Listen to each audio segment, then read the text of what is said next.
Assalamualaikum warahmatullahi wabarakatuh. Selamat datang di kelas fisika. Pada kesempatan video kali ini kita akan melanjutkan materi kita masih di hukum Newton tentang gerak. Nah, di video kali ini kita akan membahas tentang gaya gesek.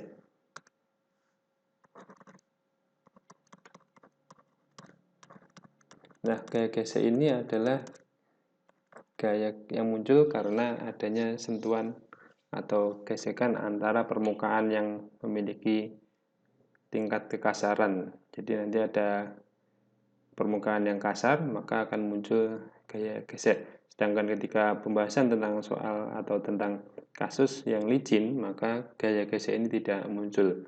Nah, kemudian untuk gaya gesek nanti ada dua macam. Ini ada gaya gesek, ada gaya gesek statis.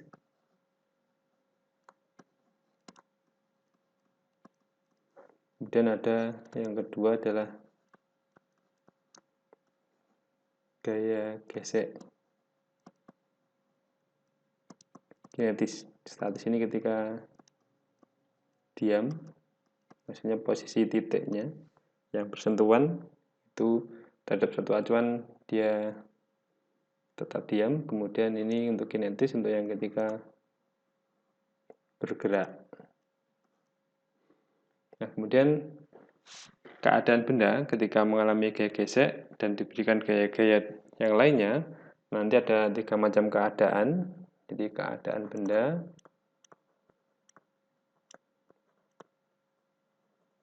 dan benda dengan gaya gesek. Yang pertama, nanti ada benda yang diam. Kemudian yang kedua, tepat akan bergerak. Kemudian yang ketiga, ini benda bergerak. Nah, kapan benda tersebut akan diam, tepat akan bergerak, dan bergerak? Nah, maka nanti kita akan bahas satu persatu dari ketiga keadaan tersebut. Nah, sebelumnya kita akan perlu tahu dulu bahwa untuk gaya gesek nanti tingkat kekasaran, ini tingkat kekasaran permukaan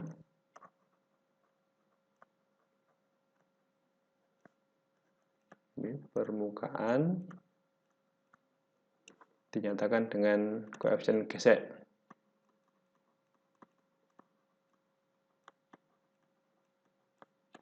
Koefisien gesekan. Ini ada mu s, ada juga mu k. Mu s berarti ini untuk gaya gesek statis, sedangkan mu k untuk gaya gesek atau koefisien gesek kinetis. Nah, nilainya untuk lazimnya biasanya ini mu s lebih besar daripada mu k. Yang statis lebih besar daripada yang kinetis. Nah, kemudian perlu diketahui juga bahwa untuk persamaan gaya gesek, jadi F, K, ini nanti adalah mu K dikalikan dengan normal. Kemudian untuk Fs maksimum, ini nanti adalah mu S dikalikan dengan N. Ini ada mu S, ada mu K, dan masing-masing dikalikan dengan N. Nah, hati-hati, ini adalah Fs maksimum. Nah, sekarang kita akan membahas tiga keadaan benda tadi. Ada diam, tepat akan bergerak, kemudian bergerak, dan bagaimana dengan gaya gesek yang bekerja pada benda tersebut. Yang pertama, kita akan bahas tentang benda yang dalam keadaan diam. Nah, pada keadaan diam, berarti nanti di sini ketika benda ini misalkan bermassa M,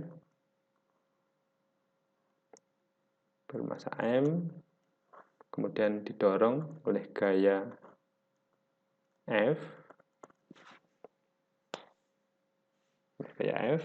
kemudian ini berarti benda ini memiliki gaya berat W dan gaya normal N.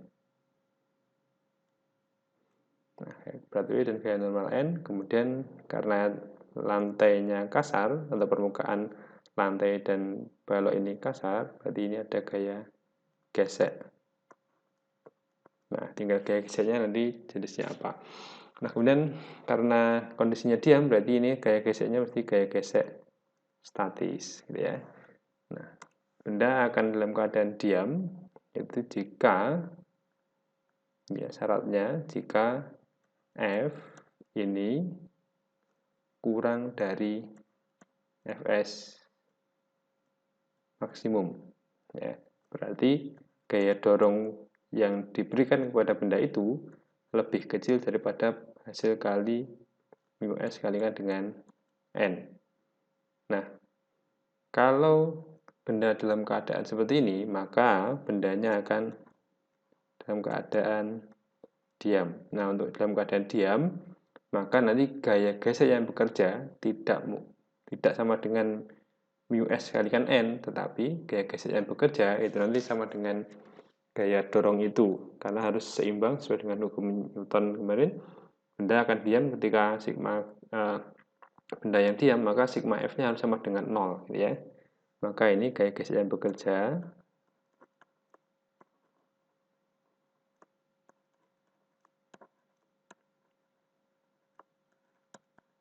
Inilah gaya gesek statis. Yang nilainya bagaimana? Nilainya adalah ini. Sigma F itu sama dengan 0, berarti F min Fs itu sama dengan 0. Nah, ini berarti Fs sama dengan gaya dorong itu, tapi arahnya berlawanan.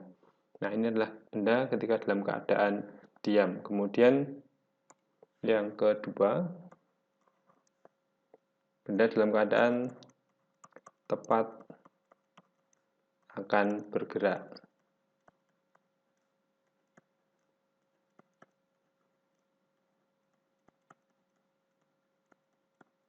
Nah, ini benda dalam keadaan tepat akan bergerak. Ini terjadi ketika gaya dorong yang diberikan kepada benda ini nilainya sama dengan Fs maksimum. Jadi ini ada gaya dorong F yang bekerja pada benda ini. Kemudian karena ini bermassa berarti punya W. Kemudian ini ada gaya normal, dan karena lintasannya kasar berarti ini ada gaya gesek. Nah, kemudian benda tepat akan bergerak itu ketika F ini sama dengan Fs maksimum. Berarti ini ada F sama dengan μs kalikan dengan N. Ya, μs sama dengan Fs, F sama dengan μs kalikan dengan N. Benda yang tepat akan bergerak, berarti gaya gesek yang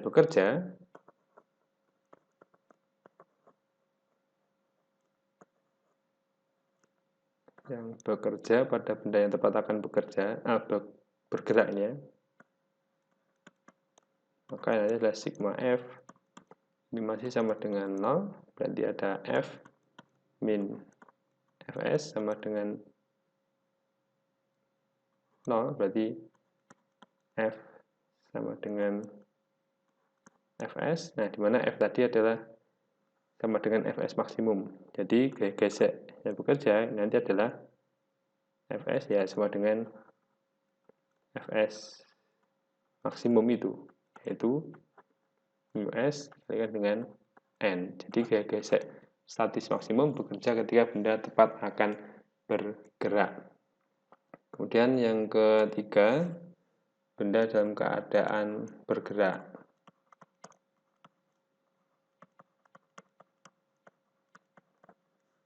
Ini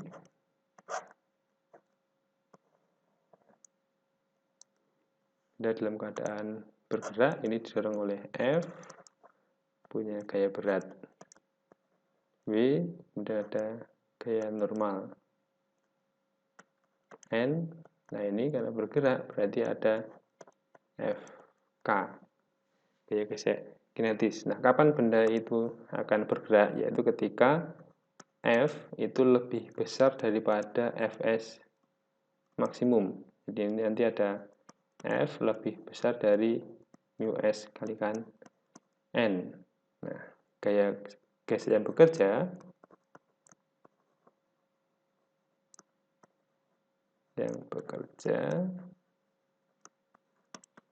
nanti adalah FK, yaitu nilainya mu K dikalikan dengan N. Nah, ini. Jadi ini adalah gaya gesek yang bekerja pada benda ketika kondisinya bergerak. Nah, sekarang ini akan saya berikan contoh. Misalkan ada benda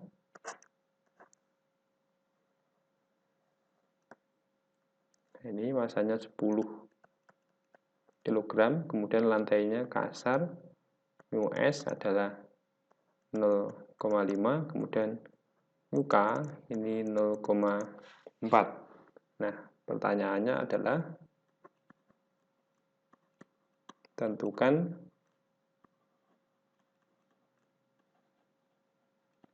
gaya gesek yang bekerja jika, nah, benda ini didorong dengan F, gaya F ya. Jika nilai F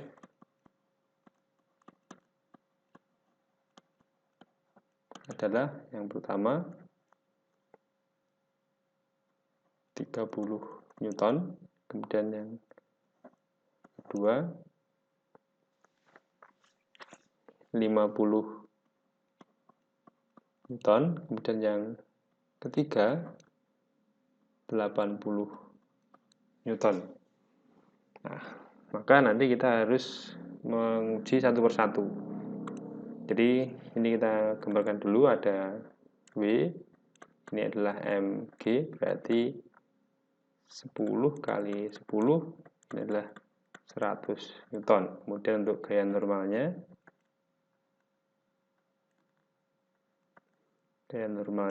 berarti ini adalah sama saja dengan W. Ya, untuk sistem itu berarti kita tinjau pada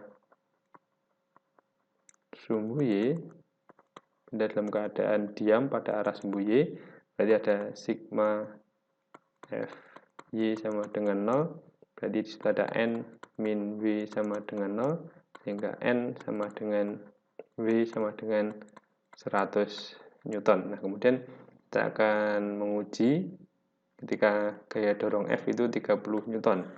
Nah, sehingga kita bandingkan F 30 Newton.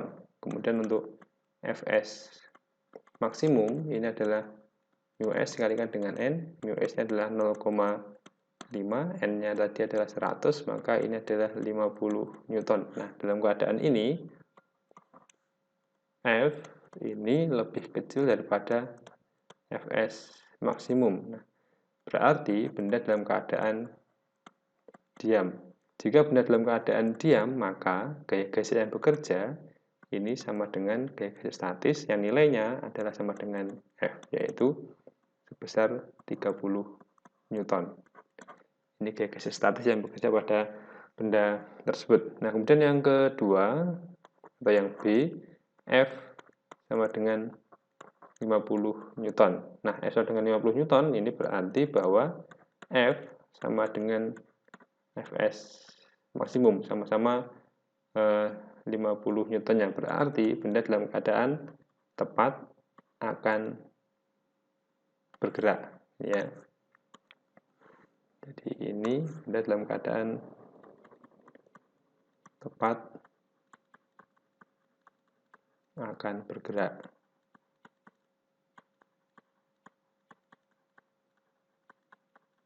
Nah, ini tepat akan bergerak. Nah, kalau tepat akan bergerak sebagaimana yang telah dijelaskan tadi, maka F sama dengan Fs maksimum. Nah, maka gaya gesek yang bekerja Fs tadi ya sama dengan Fs maksimum, yaitu 50 Newton. Kemudian yang ketiga, ketika F sama dengan 80 Newton. Nah, 80 Newton ini berarti F lebih besar daripada Fs maksimum. Nah, berarti lebih besar daripada Fs maksimum, maka benda dalam keadaan bergerak. Nah, jika benda dalam keadaan bergerak, maka gaya gesek yang bekerja, ini gaya gesek yang bekerja adalah Fk. Apakah Fk itu nilainya sama dengan mu k dikalikan dengan N, berarti ini adalah 0,4 dikalikan N-nya tadi adalah 100. Nah, N-nya 100, berarti gaya geseknya adalah 40 Newton. Nah, demikian pembahasan kita tentang gaya gesek. Semoga ada manfaatnya. Assalamualaikum warahmatullahi wabarakatuh.